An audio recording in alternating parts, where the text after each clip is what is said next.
Hi Pisces, this is Pisces Hub. Welcome to my channel. So for today's video, gagawa tayo ng daily reading for Pisces para sa araw na ito. Okay, so gamitin natin itong tarot card and ang ating The Red Rose Oracle cards. Alamin natin kung mga posibleng mangyari for Pisces sa araw na ito. Mga gabay, mensahe po para kay Pisces sa araw na ito. Okay, so reminder lang po Pisces na ito ay general reading po. So, pwede pong mag-resonate, pwede pong hindi, okay? And, ang ating daily reading ay always pong timeless. So, kahit anong araw, buwan o taon mo ito napanood, basta tumapo sa sitwasyon, take lang, okay? And wala po tayong gender specific, babae, lalaki, LGBT man. Yung mga Pisces na nanonood ngayon ay pwede po sa feminine or masculine po, okay? Basta kung saan mag-resonate, saan magtugma yung sitwasyon, take lang. Pag hindi, wag pong ipilit, okay? So, shuffle muna natin to. Saglit lang, hindi siya saglit lang po.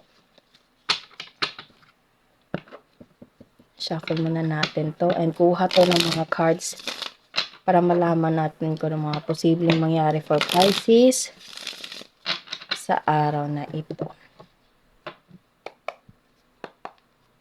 Ano po ang mga posibleng mangyari for Pisces sa araw na ito? Mga gabay, mensahe niyo po para kay Pisces sa araw na ito. Ayun. So, meron tayo ditong 3 of Wands. So, there's a planning to travel. There's a planning to move forward. There's a planning for the future. Okay? So, pwede pong ganon. And, nagdadalawang isip ka, Pisces, or you're dealing with someone na nagdadalawang isip. Pwede ito ay merong connection sa career na para bang hindi ka sure, hindi mo pa alam. Or pwede din meron itong connection sa happy family. Pwede ito ay merong connection sa love, okay? Or something na bigla ko na yung family reunion, okay? Basta merong plano for the future and meron kang binabalanse or you're dealing with someone na pwedeng family member mo lang din, asawa, anak, nanay, tatay, na para bang meron mo na siyang inaayos, tinitimbang yung sitwasyon, yung mga bagay before gawin itong kung ano man tong plano na nandito, okay? Pero kung ano man yung plano is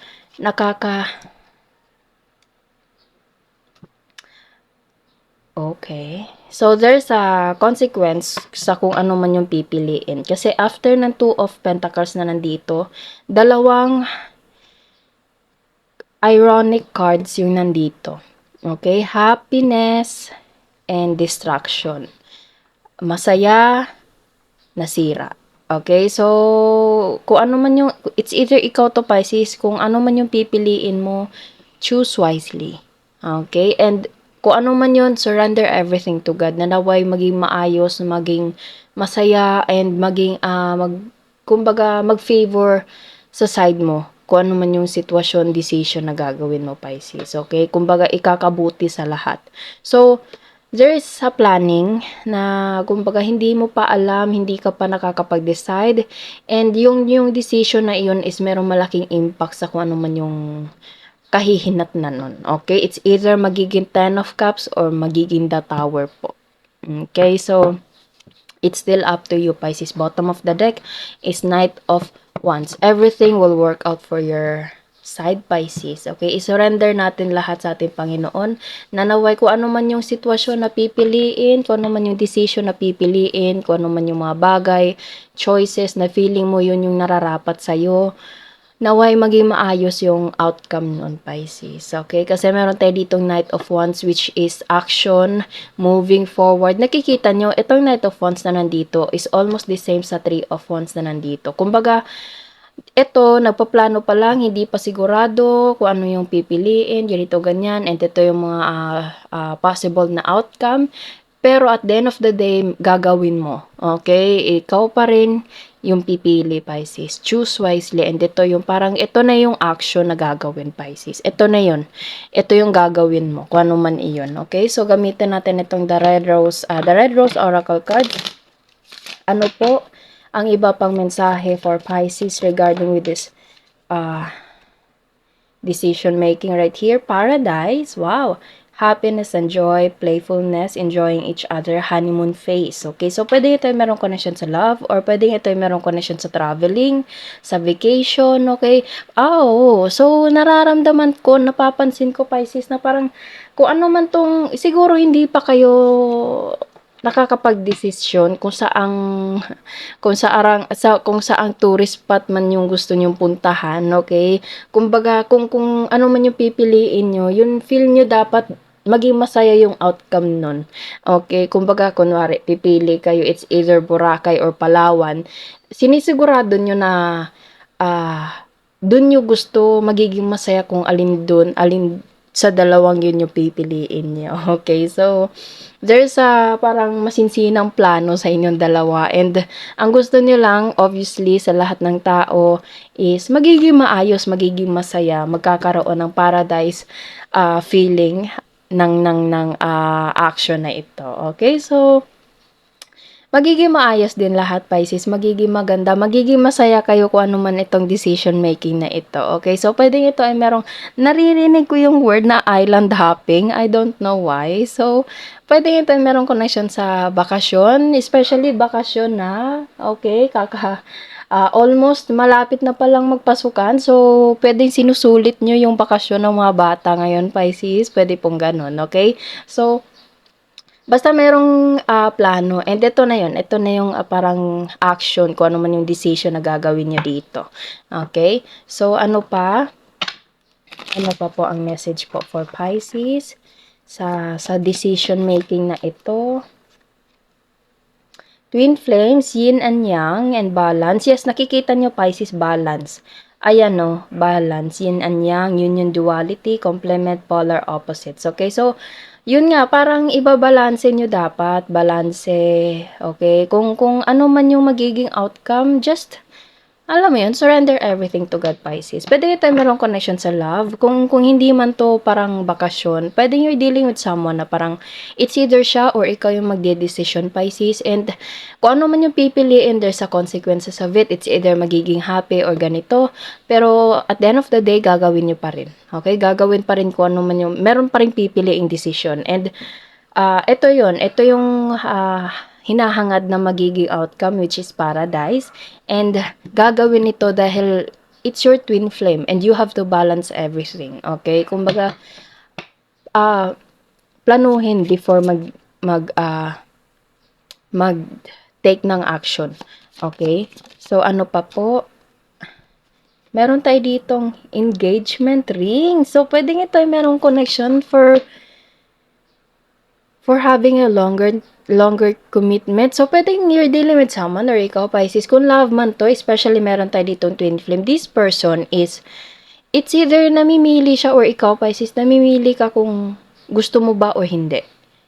Okay? Kumbaga, ito ba yung taong gusto kong makasama or hindi? Pwedeng ganun. And meron itong connection sa engagement. So, pwedeng you're dealing with someone or ikaw, Pisces, you're dealing with someone na parang may planong mag-propose sa'yo, Pisces, or ikaw yung mag-propose sa taong to and you are planning na magiging maayos lahat. You are planning na naway maging masaya ang outcome. Okay? So, and also, this person is kung meron na siyang plano, feel ko Pisces, kung meron na siyang planong mag-propose sa'yo, or ikaw yung merong planong mag-propose, hindi mo sure kung papayag ba itong mahal mo sa buhay or hindi. Mag-yes ba siya or mag-no? Okay? Parang ganito. Okay? So, it's either there's a yes, there's a no. Pero at the end of the day, gagawin niya pa rin. Okay? Or ikaw, gagawin mo pa rin, ibibigay mo pa rin ito. This ring right here, okay? Because you feel that this person is your soulmate, your twin flame, okay? Your opposite, para siyang opposite attracts, okay? Kumbaga magkaibang tao kayo, magkaibang personality, pero konektado, and this person will do everything, okay? Pero hindi niya alam kung papayag ka ba or hindi mo alam kung papayag ba tong taong to o hindi. Mag-yes ba siya or mag-no? Okay, so, there's a planning na napuntahan ka, Pisces, or ikaw yung pupunta sa taong to. Obviously, there's a big possibility of love right here. Pero sinabi ko kanina, pwedeng ito meron ding connection sa traveling, having a vacation, okay? Pwede pong ganun. Bottom of the deck is, ay bakit ganito? Heartbroken, deeply hurt, sad, feeling lost, grieving and despair, breakup. So, ayan na naman Pisces, oh. Sobrang ironic ng dalawang cards na naman nandito. Engagement ring, which is higher commitment, eternity, partnership, and union. Nasundan pa nito na meron din tayong ditong union and union. Okay? Kitang-kita nyo, Pisces. Pero meron na naman tayo ditong heartbroken. Okay? So, almost the same dito. Ayan, no? Engagement. Ito, happy family. Heartbroken, which is the tower card. Okay? So, hindi siya,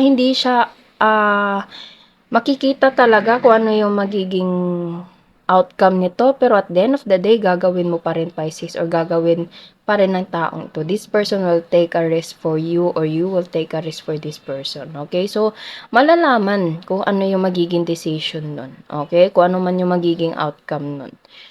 Okay, so kuha tayo ng mga initials, random words, kung sino or ano po yung mga konektado for Pisces sa reading natin ngayon. Meron tayo ditong money, salo-salo, letter K, straight hair, kamag-anak, matangos ang ilong, katrabaho, pwedeng nandito, pwede pong wala, it's okay lang po, conversation, kulot, saglit lang, motor, dagat, ayan o, nandito yung dagat. Sa paradise also. Okay? Pwede sa tabing dagat. Letter, short hair, masipag. Ano pa, saglit lang po. Meron tayo ditong Y and car. Okay, so pwede nandito, pwede din pong wala. It's okay lang po. Okay, so yun po ang ating reading for this day. This is our daily reading. Naway nagustuhan niyo po Pisces, huwag niyo po sanang kalimutan na mag-like at mag-subscribe po sa ating channel and click the bell button para ma-notify po kayo sa next videos na i-upload natin. Okay? So thank you Pisces and God bless!